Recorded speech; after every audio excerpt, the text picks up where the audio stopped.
विरासत, घराना, राजमहल,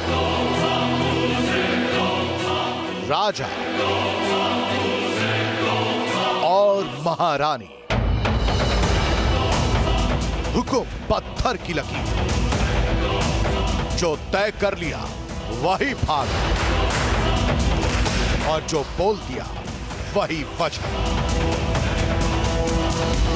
आसमान छूती शानो शौकत, लेकिन जब यही आसमान के सितारे अपने महल से निकले, सियासत के रण क्षेत्र में जाते हैं, तो लोकतंत्र की वो परिभाषा सामने आती है जिसमें राजशाही कहीं गुम हो जाती है, प्रजातंत्र गूंजता है, जनता जनार्दन हो जाती है। हालांकि राजघरानों का अपना अलग महत्व रहा है, चाहे आम जन में हो या सियासत में इनका रुतबा बोलता है। शख्सियत अपनी अलग धमक रखती है, और इसी में एक नाम उस राजघराने का भी है जो अपने सियासी गढ़ को आज तक मजबूती से थामा रहा है। राजघराना भदावर। उत्तराधिकारी राजा महेंद्र अरिदमन सिंह। पहले राजतंत्र और रियासत, अब लोकतंत्र और सियासत। आजादी के बाद रियासत गई तो सियासत आई। कुछ राजघराने इस बदलाव को सही समय पर समझ पाए, और जो समझे वो जनता के दिल में जगह बनाकर लोकतंत्र में भी राज करने लगे। ऐसा ही एक राजघराना है आगरा का भदावर राजघराना।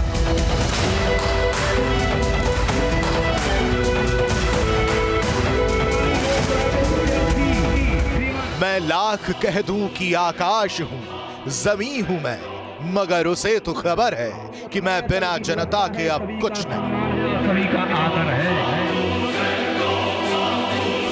आजादी से पहले ही भदावर राजघराने को इस बात का एहसास हो गया कि अब जनता पर राज नहीं, जनता का साथ चाहिए। और साल 1931 से राजा महेंद्र मान सिंह के साथ शुरू हुआ सियासी सफर। तीसरी पीढ़ी राजा महेंद्र अरिदमन सिंह तक वैसा ही चलता चला आया। राजा साहब को घेरे भीड़ खड़ी है, कोई उनका आशीर्वाद चाहता है, कोई उनका साथ चाहता है, कोई उनसे शिकायत कर रहा है, तो कोई उनकी बातों को ध्यान से सुन रहा है। हर कोई राजा अरिदमन सिंह से सुख दुख, हंसी आंसू बांटना चाहता है, और राजा साहब भी अपने लोगों की हर बात सुनना और समझना चाहते हैं। इसी रिश्ते ने अरिदमन सिंह को आगरा की बाह विधानसभा सीट का बेताज बादशाह बना दिया। राजा महाराजाओं की कहानियां तो आपने बहुत सुनी होंगी, लेकिन आजादी के बाद राजा महाराजा महलों से निकलकर अपनी कहानी खुद कहने लगे, क्योंकि अब सामने जनता थी जिसको फैसला करना था कि राजा कौन है। भदावर राजघराने के राजा महेंद्र अरिदमन सिंह जनता की कहानी के भी राजा बने। अपनी मेहनत, लगन, कर्मठता और मिलनसार व्यक्तित्व के जरिए जनता के दिल में जगह बनाई।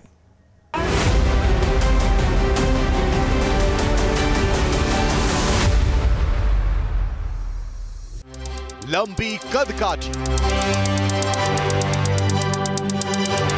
चेहरे पर रौबदार मूछें, दिल जीतने वाली मुस्कान और आंखों में प्रजा के लिए अथाह प्यार।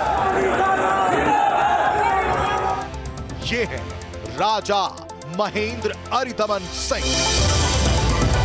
आगरा का ताजमहल और आगरा का भदावर राजघराना दोनों की अपनी खास पहचान। आजादी के बाद से भदावर राजघराना सियासत में सक्रिय है। इस राजघराने के लोग बाह विधानसभा सीट का प्रतिनिधित्व करते हैं। राजघराने पर जनता का भरोसा कहें या फिर राजघराने का दबदबा, अब तक 11 बार इस राज परिवार से जुड़े लोग इस सीट से विधायक चुने जा चुके हैं। बाह तहसील जिला मुख्यालय आगरा से करीब 95 किलोमीटर दूर है।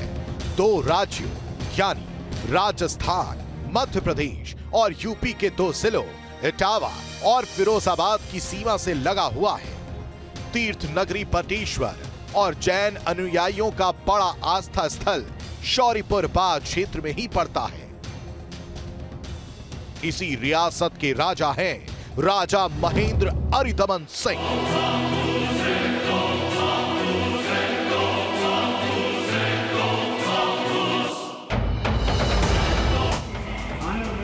बाग ऐसी जगह है जहां पूर्व प्रधानमंत्री अटल बिहारी वाजपेयी का जन्म हुआ था।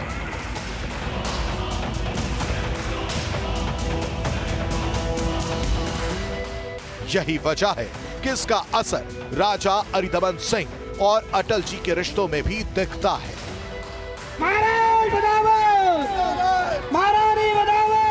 आदरणीय अटल बिहारी वाजपेयी जी ने मुझे भारतीय जनता पार्टी में यहाँ आगरा में लिया। पहले मुझे दिल्ली बुलवाया जब नेता प्रतिपक्ष थे और उनने कहा हमें आदेश दिया कि राजा साहब आप हमको हमारे साथ आ जाइए। अब क्योंकि वो बटेश्वर के जन्मे थे और यहाँ के सांसद से वो परिचित थे तो बुलवाया। मैं वहाँ मिलने गया और उनका अनुरोध मैं टाल नहीं सका और जब तक वो जीवित रहे हमेशा मुझे उनसे स्नेह मिलता रहा। राजा साहब के सियासी सफर पर नजर डालें तो ये अब तक 3 बार उत्तर प्रदेश सरकार में मंत्री और 6 बार विधायक रहे। राजा महेंद्र अरिदमन सिंह इस कार्यकाल के दौरान परिवहन मंत्री, स्वास्थ्य मंत्री, इलेक्ट्रॉनिक एवं राष्ट्रीय एकीकरण मंत्री जैसे बड़े पदों पर रहे। सब 1988 से लेकर 2008 तक वो जिला सहकारी बैंक के अध्यक्ष भी रहे। उसके बाद 2012 से लेकर 2022 तक राजा अरिदमन सिंह के परिवार पर ही ये जिम्मेदारी रही।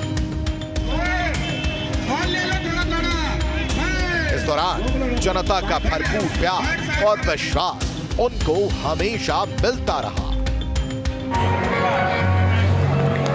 राजा अरिदमन सिंह सिर्फ नाम के राजा नहीं है, ये अपने काम के जरिए लोगों के दिलों के राजा बने हुए हैं।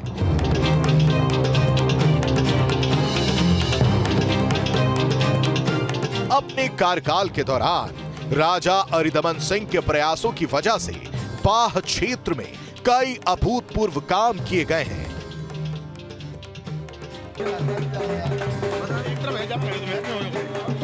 मेरे पिताजी के नाम से जो उनने ये लिफ्ट इरिगेशन शुरू करवाई थी 79 में 77 में जब पार्टी बनी थी, विपक्ष की सरकार थी, उसमें राजा रिपुदमन सिंह चंबल डाल परियोजना 100-150 करोड़ की ये योजना थी। पूरा क्षेत्र जो असिंचित था उससे आज सिंचाई हो रही है और वाटर टेबल उससे काफ़ी बढ़ गया है। ये सबसे जीवनदायिनी के रूप में एक बाह विधानसभा का काम हुआ। चंबल टाल परियोजना, आगरा बाह बटेश्वर रेल मार्ग, मानिकपुरा 220 kVA बिजली घर, भदावर बस डिपो, आगरा बाह कचौरा घाट सड़क मार्ग, स्मार्ट ड्राइविंग लाइसेंस बनवाना, बाह में सड़कों का जाल बिछाने का कार्य। इस राज परिवार के लोग इलाके में जाते हैं, वहां सभा होती है और एक व्यक्ति चुनाव और चुनाव चिन्ह से जुड़ी जानकारियां लोगों को देता है। इसके बाद सभा खत्म हो जाती है। लोगों का यह सम्मान भदावर राजाओं के चुनाव में जीत की गारंटी भी बनता है।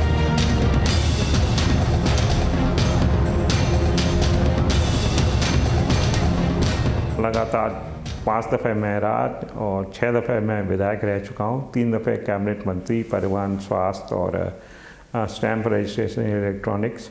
अब 2 दफ़े मेरी पत्नी भारतीय जनता पार्टी से उस विधानसभा से विधायक है। मकसद ये है कि जनता की मदद करना, जनता का उस क्षेत्र को विकसित करना, लोगों को लाभ मिलाना, उनकी जब मैं लड़ा था तो ये देखा था तक उनकी आर्थिक स्थिति ठीक नहीं है। आज हमें प्रसन्नता है कि इतने प्रयास करने के बाद आज वो क्षेत्र खुशहाल है। राजा साहब कहते हैं कि आज के समय में राज दरबार में ना सही, राजनीति में सही, अपनी क्षेत्र की जनता का सेवा का मौका मिलता है तो भदावर राज घराना कभी पीछे नहीं हटता। मैं तो 40 साल से जुड़ा हुआ हूँ यहाँ से। कहीं कोई भी समस्या लेके हम आते हैं तो महाराज साहब हमारी सुनते हैं। जिस अधिकारी से कहना होता है वहाँ साथ चल देते हैं, तत्परता से तुरंत चलते हैं। जो भी कोई शिकायत लेके आता है तुरंत उसका निस्तारण करते हैं ये लोग। इनमें मतलब न कास्ट न क्रीड, सिर्फ विकास की बात करना है ना, भलाई के काम करना, इसके अलावा और कुछ मतलब है मैं तो 97 से जुड़ा हुआ हूँ। इसी से भी बात की तो महाराज साहब की जय जयकार हमेशा हुई है विकास के लिए, चाहे वो मतलब है पब्लिक जनहित में, क्षेत्र के हित में।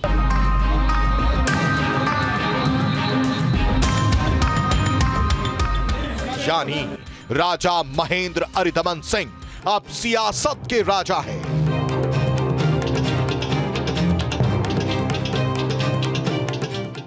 आगरा से न्यूज स्टेट के लिए विनीत दुबे की रिपोर्ट।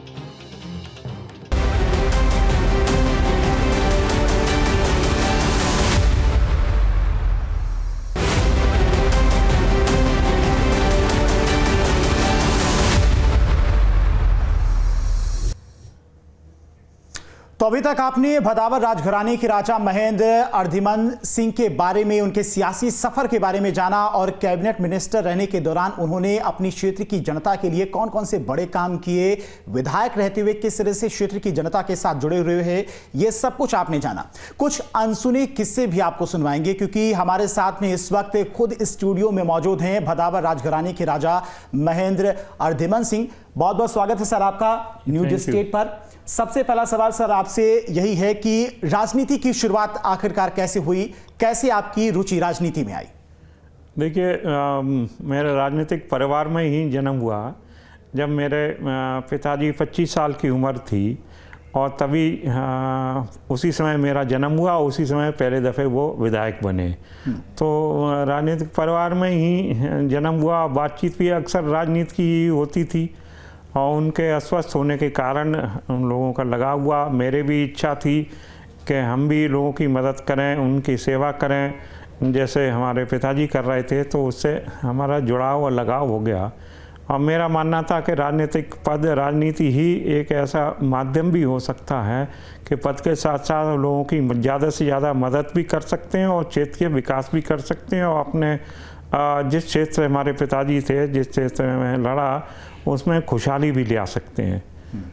ये हमारी वहाँ रुचि थी। तो इसी तरह से राजनीति में हमारा प्रवेश हुआ। 89 में जब फिर दोबारा चुनाव हुए तो मेरे पिताजी के अस्वस्थ थे, लोगों का आना जाना था कि भाई क्योंकि 30 साल से आपके परिवार से हम लोग जुड़े रहे, हम लोग कहाँ जाएंगे।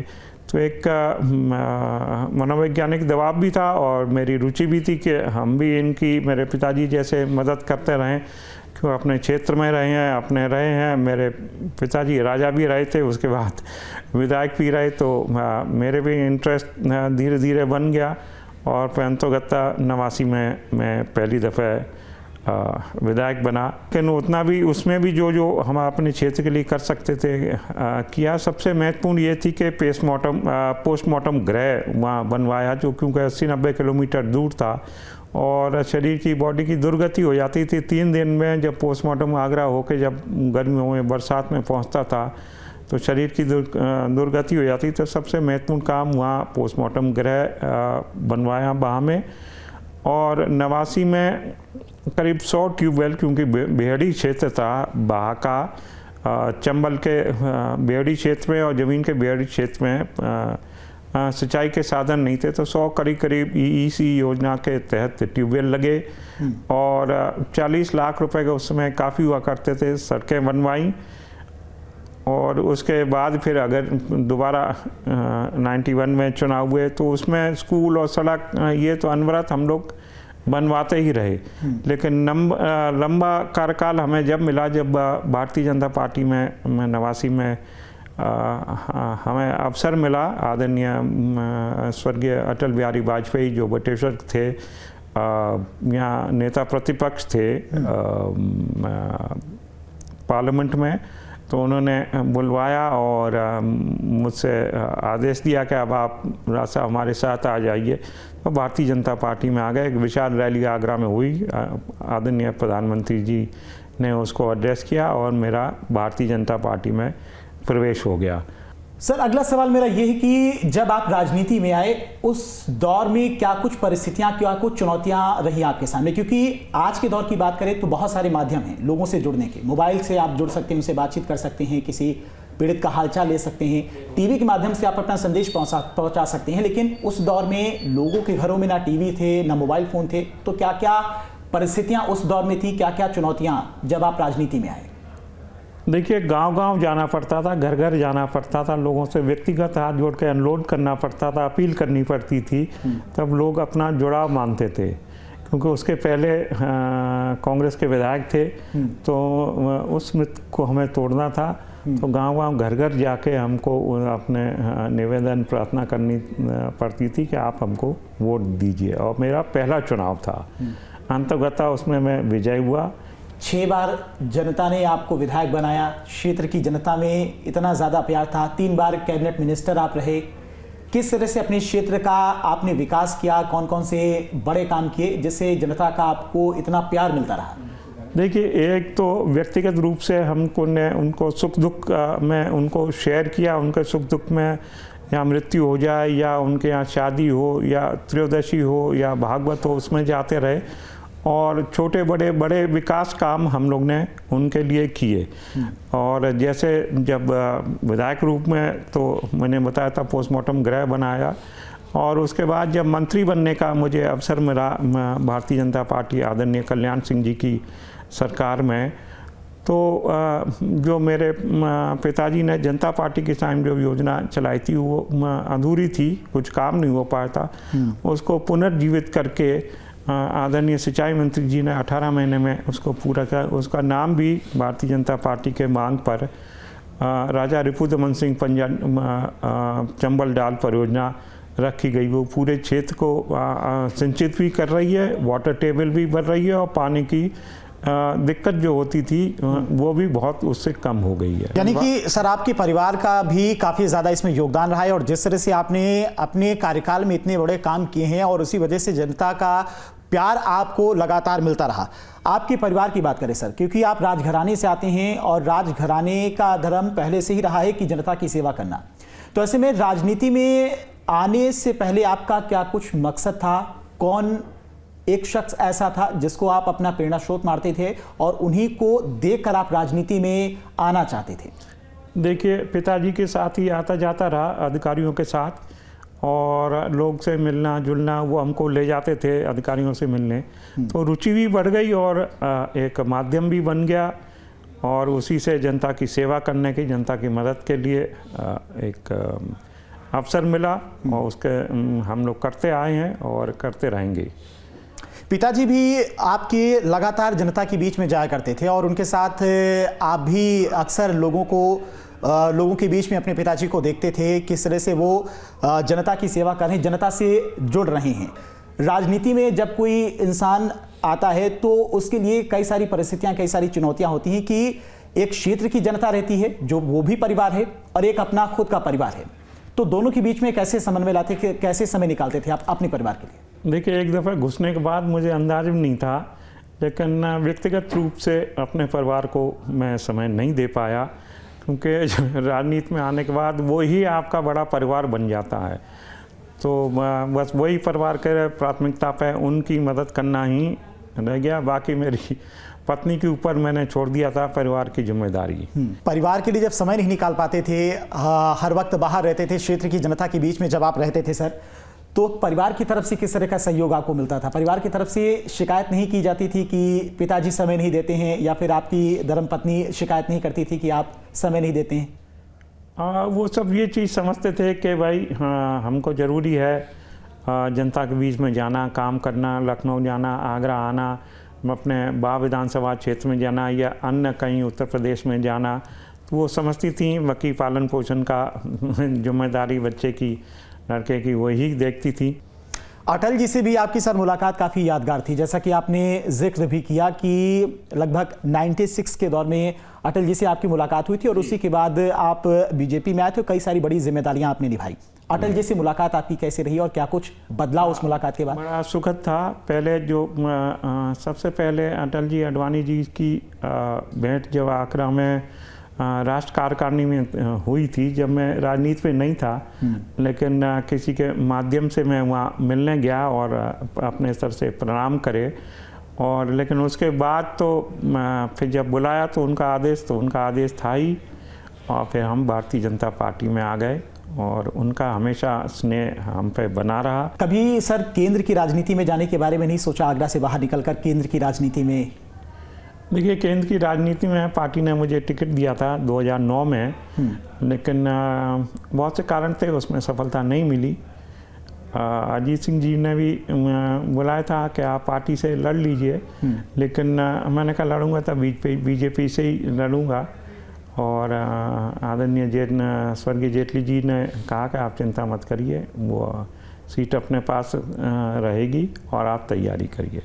माननीय राजनाथ सिंह से भी उस समय बहुत ऊंचे ओहदे पे थे, भेंट हुई, और तब 2009 में टिकट मिला, चुनाव में हम लोग कूदे। तो ये थे हमारे साथ भदावर राजघराने के राजा महेंद्र अर्धिमन सिंह। नाम में राजा है, लेकिन काम एक आम आदमी की तरह आम लोगों के बीच में रहना, आम लोगों की समस्याओं को हल करना और उनकी परेशानियों को समझना। तो आपने पूरे सियासी सफर के बारे में जाना कि किस तरह से इनकी शुरुआत हुई, संघर्ष किया और उसके बाद 6 बार विधायक, 3 बार कैबिनेट मिनिस्टर रहे, और जब इन्हें जिम्मेदारी पार्टी की तरफ से, सरकार की तरफ से जिम्मेदारी दी गई, उस दौरान काफी सारे बड़े काम भी अपनी क्षेत्र की जनता के लिए किए। और इसी वजह से आज के दिन भी, आज के दौर में भी इनके क्षेत्र की जनता इन्हें ही अपना नेता और सब कुछ मानती है। बहुत बहुत शुक्रिया सर, आपने अपना कीमती वक्त हमें दिया और न्यूज स्टेट पर समय निकाल कर आ पाए। बहुत बहुत शुक्रिया सर। बहुत बहुत धन्यवाद।